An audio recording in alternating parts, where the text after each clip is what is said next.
हरि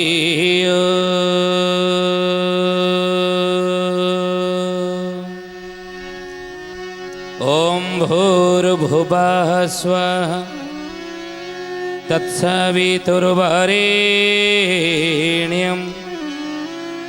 भर्गो देवस्य धीमहि धियो यो नः प्रचोदयात्। पद्मवन राजहंस हि नमो अच्युत ब्रह्मा चरणी शरण मगई आओ न ज्ञान। पद्मवन राजहंस हि नमो अच्युत ब्रह्मा चरणे शरण मगई आओ न ज्ञान। निमाळवासी हे मनमथ प्रभु शून्य पुरुष कणिल गणना करी हे कଳି काल भविष्य। पद्मवन राजहंस हे नाम अच्युत ब्रह्मा चरणे शरण मागई आउ न मागे आन। बोलिए महापुरुष शिशु अनंत की जय। शुद्धि जानी ज्ञानी गुणी मंडली आज अध्यायर आलोचना को आपण मानक स्वागत जनाऊँ। आज मालिका वचनर आलोचन आलोचना करने जाऊे महापुरुष शिशु अनंत महापुरुष जगन्नाथ दास बलराम दास जशवंत दास एवं अच्युतानंद दास पंचसखा माने जो पंचसखा परार्थ लिखिं से परार्थ रे जो आगु को एक घटना लीला विषय आलोचना कर कौन लीला ना लक्षे माड़ स्वर्ण नहीं ऋषिया शिव दर्शन कर फुललो भक्त देखिए कुंज बिहार से कथा कहते गत अध्याय में आलोचना करुले जे दमन मनरे पांचे दारू जोगे नष्ट ये दारू नवा कथा चिंता करिव श्रीमंदिर उपर जो मैंने आक्रमण करिसंती बा जी अघटन घटाई चिंता करिछि मनरे चिंता भी करिछि तार मध्य क्षति होइछि। ध्यान देवे कथा उपरे कथा कहवा दिन जगन्नाथ महाप्रभु ये अन्य कौ जुगर नुह ये कली जुगर अलौकिकता जगन्नाथ महाप्रभु ये शोधिजने ज्ञान रे जदि आम चिंता करिबा ज्ञान बाटर जदि भाबिबा ताले तांको बुझी परिबा नाही। सर्व सबु किछि सर्व विचित्र से पुरुषोत्तम जगन्नाथ होजने विचित्र तांको लीला होची विचित्र।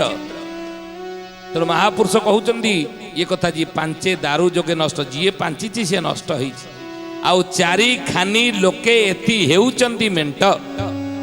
चारि खानी कहले कौन चारि खानी कहले चारि दिग पूर्व पश्चिम उत्तर दक्षिण ये चारि दिग बुझिले किंतु दिग कहले तो 10 दिग रही ना पूर्व पश्चिम उत्तर दक्षिण ईशान्य आग्नेय वायव्य नैऋत्य अर्ध एवं ऊर्ध ऊर्ध एवं अर्ध ये 10 दिग रही किंतु साधारण भाव रे आमे चारि दिग बोली जानते तेणु चारि दिगर भक्त माने जो जगार एकत्रित हुअंती ता होची श्रीक्षेत्र बुझिले। चारि दिगर भक्त एका संगे एकाठी हुअंतेनी द्वादश यात्रा भितर रथ यात्रा एतले पड़े जेतले रथ यात्रा पड़े महापुरुष लिखिचंदी से समय चारि दिगर भक्त माने एकाठी हुअंती किंतु महापुरुष मालिकार मध्य आलोचना करिचंदी शिशु अनंत पट्टा मडाण रे कौन अदिन रे पुणी रथ यात्रा हेबो आश्विन मास रे जाण। अदिन रे पुणी रथ यात्रा हेबो आश्विन मास रे जाण। रथ यात्रा को समय पड़े आषाढ़ मासरे आषाढ़ शुक्ल द्वितीया किंतु शिशु अनंत मालिकार लिखिं मालिकार नाम है पट्टा माड़ाण कहते हे बारंग रे ये आषाढ़ मासरे तो रथ यात्रा हुई किंतु अधीन रथ यात्रा अनेक जगार आप देखिए अतीत आगु को हम केबे ना आश्विन मासरे जान ये घटना आगु घटब अतीत घटी तेणु से महापुरुष कले कले बाबू रे ये रथ यात्रा समय आषाढ़ मासरे ଚାରି ଦିଗର ଭକ୍ତ ମାନେ ଯୋଉଠି ରୁଣ୍ଡ ହୁଅନ୍ତି ଏକତ୍ରିତ ହୁଅନ୍ତି ତାଙ୍କୁ ନବା କଥା ଚିନ୍ତା କଲେ ସେ ମହାପୁରୁଷକୁ ସେ ମେଣ୍ଟ ଭାଙ୍ଗିବନି। କହିଲେ ସବୁ ଭେଦ ମାନ ପରା ଏହା ଯୋଗୁ ଜଣା ବାବୁ ଏହା ଯୋଗୁ ଜଣା ଦାରୁ ଏଥି ନେଇ ଗଲେ ମେଣ୍ଟ ଭାଙ୍ଗେ ସିନା ବାବୁ ମେଣ୍ଟ ଭାଙ୍ଗେ ସିନା। ଚିନ୍ତା କରନ୍ତୁ ଏ କଥା ମାଳିକା ଶାସ୍ତ୍ରରେ ଏହାର ପ୍ରମାଣ ଆପଣ ପାଇବେ କିପରି ଦାରୁ ନେବ କେଉଁଥିରେ କିଭଳି ଚିନ୍ତା ସେ କରିବ। ଏ ସୁଧିଆନି ସବୁ ଭେଦ ମାନ ପରା ଏହା ଯୋଗୁ ଜଣା। ଯେତେ ଭେଦ ରହିଛି ଏ ପ୍ରଭୁ ଅଛନ୍ତି ବୋଲି ଓଡ଼ିଶା ରକ୍ଷା ଅଛି। ସବୁ ଅଛି ବୋଲି ସଂସ୍କୃତି ବଞ୍ଚିଛି। ଜଗନ୍ନାଥ ଅଛନ୍ତି ବୋଲି ସଂସ୍କୃତି ବଞ୍ଚିଛି ନି। ତେଣୁ ହେ ସୁଧିଆନି ଦାରୁ ଏତି ନେଇଗଲେ ମେଣ୍ଟ ଭାଙ୍ଗେ ସିନା ଏମନ୍ତ ମନେ ବିଚାରି ଦମନ ରାଜନ ବାବୁ ଦମନ ରାଜନ ଉପାୟ ନାଶ କରିବେ ପ୍ରଭୁ ଦାରୁ ବ୍ରହ୍ମ ବାବୁ ପ୍ରଭୁ ଦାରୁ ବ୍ରହ୍ମ। ଜ୍ଞାନୀ ଗୁଣୀ ମଣ୍ଡଳୀ ମହାପୁରୁଷ କହୁଛନ୍ତି ଏମନ୍ତେ ମନେ ବିଚାରି ଦମନ ରାଜନ ଉପାୟ ନାଶ କରିବେ ପ୍ରଭୁ ଦାରୁ ବ୍ରହ୍ମ। ଯେତେ ଉପାୟ ଯିଏ କରୁ ଦାରୁ ବ୍ରହ୍ମ ସବୁ ନାଶ କରିଦେବେ। ଆଗକୁ ସେଭଳି ହବ କେହି ନେଇପାରିବେ ନାହିଁ। ପୁଣି ଏଇ କଥା ଉପରେ କେତେବେଳେ ନେବେ କେତେବେଳେ ନେବା ପାଇଁ ଚିନ୍ତା କରିବେ ଏ କଥା କ'ଣ ମାଳିକାରେ ଲେଖା ଅଛି? ହଁ କେଉଁଥିରେ ନେବେ? ମହାପୁରୁଷ ଲେଖିଲେ ଶୂନ୍ୟ ରଥ ଆଣି କରି ନିକଟେ ରଖାଇ ଶୂନ୍ୟ ରଥ ଆଣିବେ। କିନ୍ତୁ ମହାପୁରୁଷ କହୁଛନ୍ତି ଏ ତ ରେଳରେ ଯିବେ କିନ୍ତୁ ଶୂନ୍ୟ ରଥ ପୁଣି ଆଣିଥିବେ। ପୁଣି ମହାପୁରୁଷ କହୁଛନ୍ତି କେତେବେଳେ ନେବେ କୋଉ ସମୟରେ ନେବେ ସେ କଥା ମହାପୁରୁଷ ଅର୍ଖିତ ଦାସ ତାଙ୍କର ମହାଗୁପ୍ତ ପଦ୍ମକଳ୍ପର 7ମ ଅଧ୍ୟାୟରେ କହିଛନ୍ତି। ମହାପୁରୁଷ ଅର୍ଖିତ ଦାସଙ୍କର ଲେଖା ହେଉଛି ମହାଗୁପ୍ତ ପଦ୍ମକଳ୍ପ। ମହାପୁରୁଷ ଅର୍ଖିତ ଦାସ ହେଉଛନ୍ତି ବଡ଼ଖେମୁଣ୍ଡିର ରାଜପୁତ୍ର। ବଡ଼ଖେମୁଣ୍ଡିର ରାଜପୁତ୍ର ହେଉଛନ୍ତି ମହାପୁରୁଷ ଅର୍ଖିତ ଦାସ। ରାଜାଙ୍କର ପୁଅ। ରାଜ ସିଂହାସନ ଭଲ ଲାଗିଲା ନାହିଁ। ରାଜ ସିଂହାସନକୁ ତୁଚ୍ଛ କରିଦେଲେ। ଯେମିତି ସିଦ୍ଧାର୍ଥ ରାଜା ହେଇଥିଲେ ରାଣୀ ତାଙ୍କ ପାଖରେ ଥିଲେ କିନ୍ତୁ ତାଙ୍କ ମନ ଭିତରେ ସଂସାର ପ୍ରତି ରାଜ ସିଂହାସନ ପ୍ରତି ରାଜସିକ ବ୍ୟବସ୍ଥା ପ୍ରତି ବୈରାଗ୍ୟ ଭାବ ଆସିଥିଲା ତାଙ୍କ ମନ ଭିତରେ ନୁହେଁ। ତ୍ୟାଗ କରିଦେଲେ। କାହିଁକି କାହିଁ ବୈରାଗ୍ୟ ଆସିଲା? ଶୁଦ୍ଧୋଦନ ପିତାଙ୍କ ନାମ ତାଙ୍କର ଶୁଦ୍ଧୋଦନ। ବାପା ଯେତେବେଳେ ଜନ୍ମ ହେଲେ ଇଏ ସିଦ୍ଧାର୍ଥ ଏଇ ସମୟରେ ତାଙ୍କ ବାପା ଜାତକ ଦେଖେଇଥିଲେ ପୁଅର ଟିପଣା ଦେଖେଇଥିଲେ ଜ୍ୟୋତିଷଙ୍କୁ। ଦେଖ ଦେଖ ମୋ ପୁଅର ଭବିଷ୍ୟତ ଟିକେ କୁହ। କ'ଣ କହିଥିଲେ ଜ୍ୟୋତିଷ? ବୋଲି ମହାପୁରୁଷ ଅର୍ଖିତ ଦାସ କି କହିଲେ ଦେଖ ହେ ରାଜା ତୁମର ପୁଅ ଏ ଯୋଉ ସିଦ୍ଧାର୍ଥ ତା ନାଁ ଦେଇଛ ଇଏ ବଡ଼ ହେଲେ ତ ବାବାଜୀ ହେଇଯିବ। ଇଏ ତ ଘରେ ରହିବନି ନା।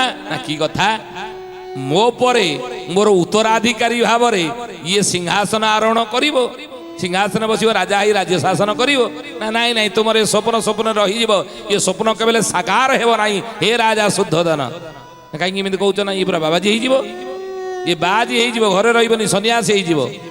ବୋଲେ ସର୍ବନାଶୀ ହେଲେ ସନ୍ନ୍ୟାସୀ ହୋଇବ ଶୁଣ ତୁରେ ରାମଦାସ। ଅଚ୍ୟୁତ କହିଲେ ସନ୍ନ୍ୟାସୀ କିଏ? ନା ଯିଏ ସର୍ବନାଶୀ ହେଲା। ଯିଏ ସବୁକୁ ନାଶ କରି ନାହିଁ। କାମ କ୍ରୋଧ ଲୋଭ ମୋହ ମଦ ମତ୍ସର ଏ ଷଡ଼ରିପୁକୁ ଯିଏ ଦମନ କରି ନାହିଁ ସେ ସର୍ବନାଶୀ ହେଇନାହିଁ। ସେ କେବେ ସନ୍ନ୍ୟାସୀ ହେଇପାରିବ ନାହିଁ। ତେଣୁ ଇଏ ତ ସନ୍ନ୍ୟାସୀ ହେଇଯିବ ଘରେ ରହିବନି ସବୁକୁ ନାଶ କରି ଚାଲିଯିବ। କାହିଁକି ଆସିଥିଲା? ସେ ତେଣୁ ପିତା ଶୁଦ୍ଧୋଦନ ରାଜ ଉଆସ ଭିତରେ ବିବାହର ତାକୁ କରିଦେଇ ଦାସ ଦାସୀଙ୍କ ଆଡୁଆଳରେ ତାକୁ ରଖିଲେ ପ୍ରାଚୁର୍ଯ୍ୟ ଭିତରେ। ସନ୍ନ୍ୟାସୀ ହେବା ପାଇଁ କୌଣସି ସେଭଳି ତା ମନ ଭିତରେ ବିକାର ଜାତ ନ ହେଉ ଏ ସଂସାର ପ୍ରତି ଏ ରାଜଭୋଗ ପ୍ରତି ବିକାର ଜାତ ନ ହେଉ ବୈରାଗ୍ୟ ଜାତ ନ ହେଉ।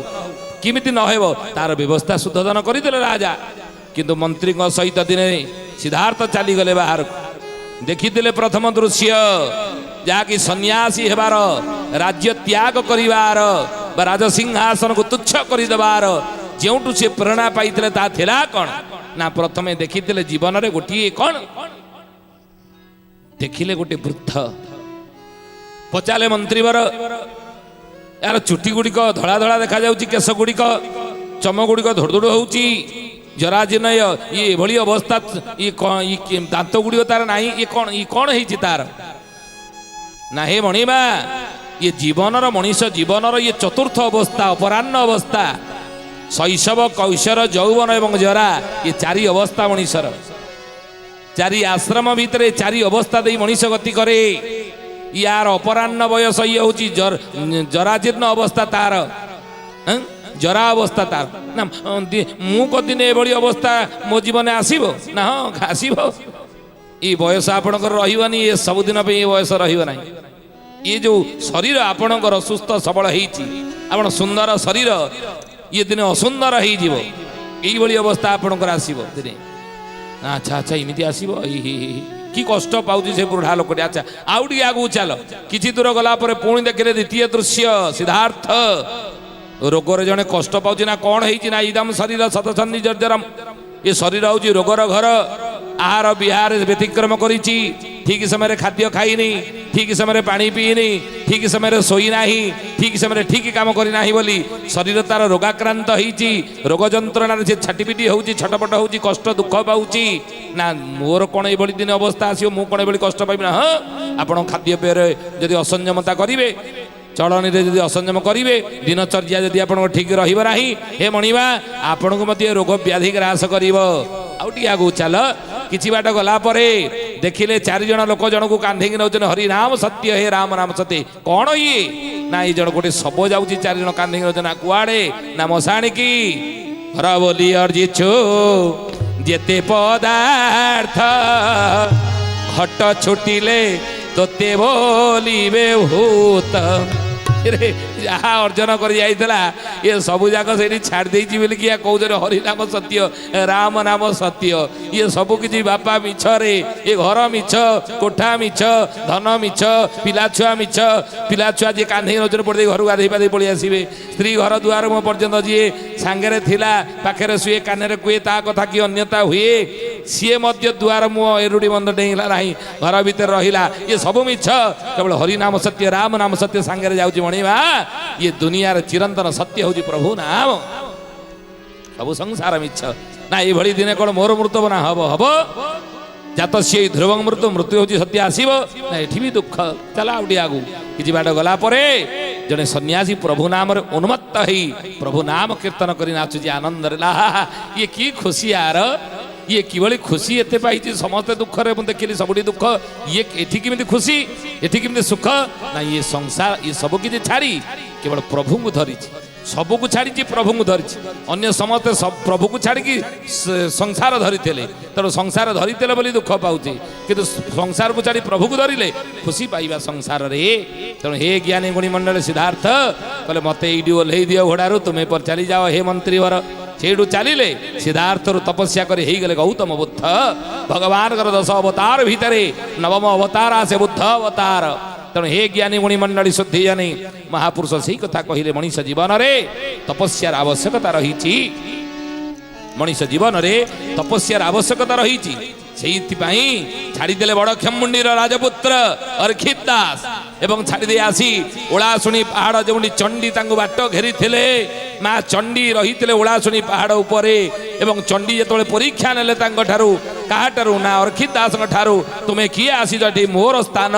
मुझे निवास करे ना हे माँ मुझे रहा तपश्चर्या करसी सारा ओडिशा भूखंड बुलिली कि जानी पूर्व जन्म यही मोर तपस्थली थिला यहीटार मु तपरत हेबी साधनार सिद्धि पाइबी संसार छाड़ी आसी पार ना मत रक्त दे तोर मांस खाई ना माँ खा अर्खित दास कौन कले निज साधना बल रे निजर सिद्धि बल रे झाड़ी ही पड़े देहरु मांस गुड़िक खसी पड़ा कले माँ जदि खाइबू खाए मांस को खा ये रक्त को खा मते छाड़ी दे परीक्षा रे कृतकार्य होते बोली माँ चंडी कहले देख अर्खित मु रही तले जगिकी तू उपरे साधना कर अर्खित दास उपरे साधना कले ओलाशुणी पहाड़ रे एवं तले रहिले माँ चंडी पोड़पिठा भोग हुए पोड़पिठा ओलाशुणी मेला जो पड़े ओलाशुणी गुंफा मेला वर्षकु थरे सेठारे पोड़पिठा भोग हुए बोलिए महापुरुष अर्खित दास की तेणु से अर्खित दास ଲେଖିଛନ୍ତି ମହିମଣ୍ଡଳ ଗୀତା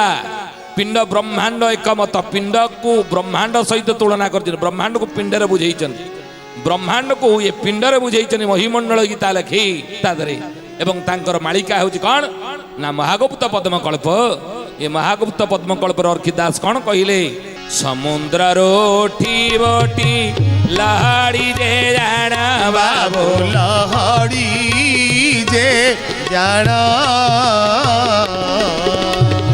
ନୀଳ ଚକ୍ରେ ଡେଇଁ ପାଣି ପଡ଼ିବଟି ପୁଣ ବାବୁ ପଡ଼ିବଟି ପୁଣ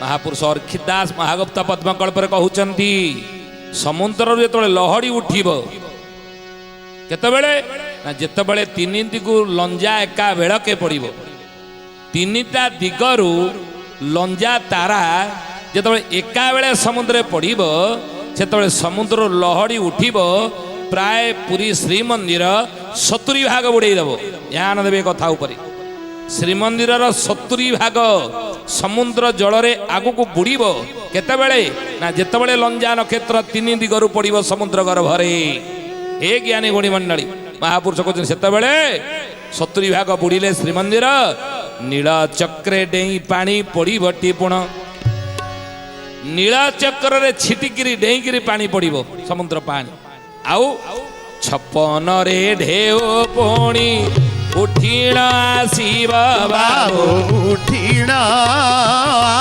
ଶିବ ବଡ଼ ଦେଉଳରେ ପାଣି ପଶିଣ ଯେ ଯିବ ପାଣି ପଶିଣ ଯେ ଯିବ ତାହେଲେ କେତେବେଳେ ଦାରୁ ନେବା ପାଇଁ ଋଷିଆ ଆସିବ କେତେବେଳେ ଆସିବ ନା ଯେତେବେଳେ ସମୁଦ୍ରରୁ ଲହଡ଼ି ଉଠିଥିବ ଲହଡ଼ି ଉଠିକିରି ତିନି ଦିଗରୁ ଲଞ୍ଜା ନକ୍ଷତ୍ର ପଡ଼ିଥିବ ଏହି ସମୟରେ ପୁରୀର ଶ୍ରୀମନ୍ଦିର 70 ଭାଗ ବୁଡ଼ିଥିବ ସମୁଦ୍ର ଜଳରେ ଆଉ ଏହି ସମୟରେ ମହାପୁରୁଷ କହୁଛନ୍ତି 56ରେ ଢେଉ ପୁଣି ଉଠିରା ଆସିବ ବଡ଼ ଦେଉଳରେ ପାଣି ସେତେବେଳେ ପଶିଥିବ ଏହି ସମୟରେ ସେତିକି ବେଳେ ଋଷିଆ ଜଗିଣ ଯେ ଥିବ ବାବୁ ଜଗିଣ ଯେ ଥିବ ତ୍ରିଜଟା ମିଳିଣ ଦାରୁକୁ ପୁଣି ଆଣିବ ଦାରୁ ଦାରୁକୁ ଆଣିବ ଯାଇ ଫୁଲ ମାଳିକାରେ ଅଚ୍ୟୁତାନନ୍ଦ ଲେଖିଛନ୍ତି ତ୍ରିଜଟାର ବଂଶ ମିଳି ରେଳରେ ନେବେଟି ଦାରୁକୁ ଭିଡ଼ିଲ ଯାଇ ଫୁଲ ସବୁ ବୁଦ୍ଧି ଯିବ ସରି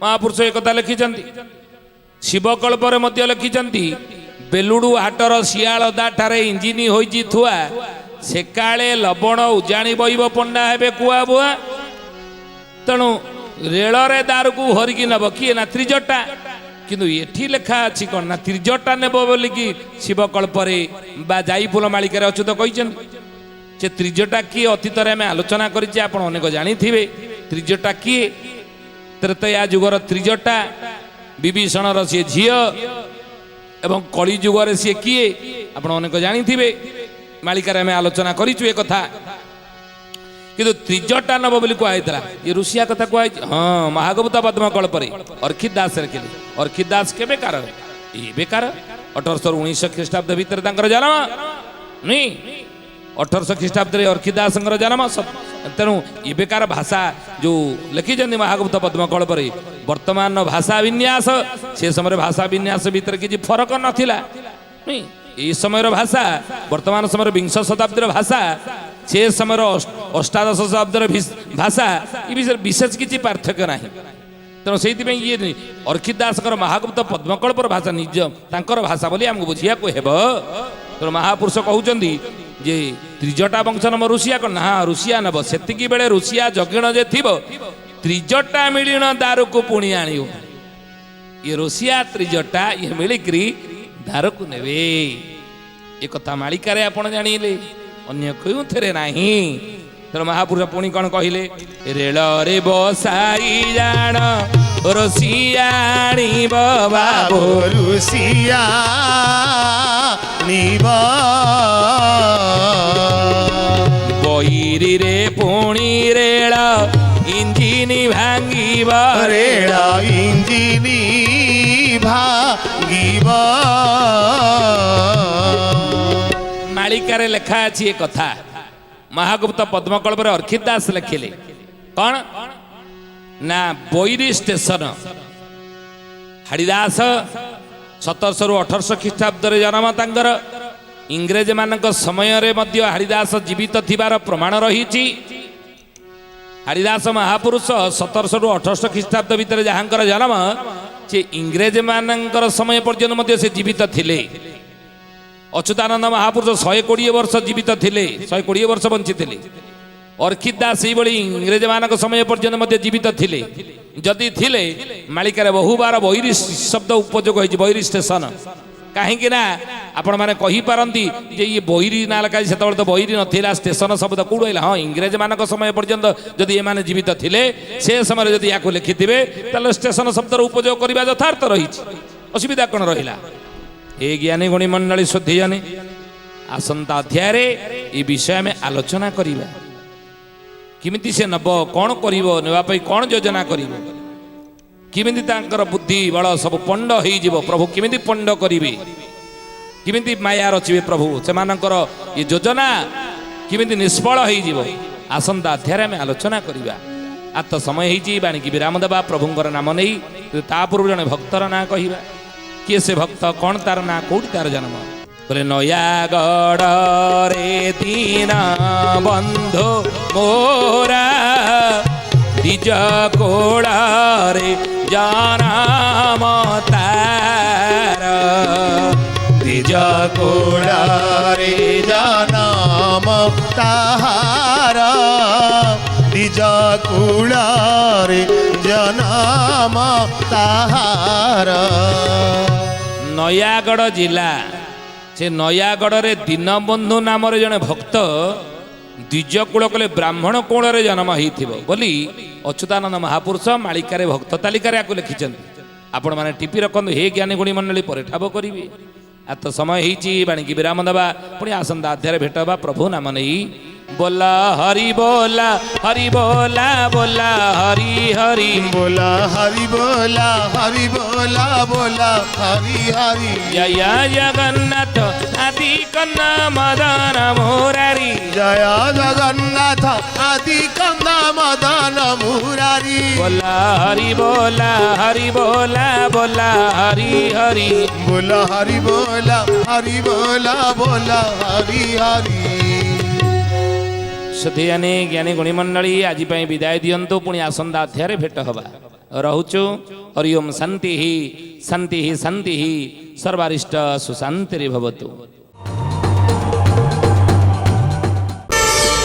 प्रार्थना आम आनंदर उत्स।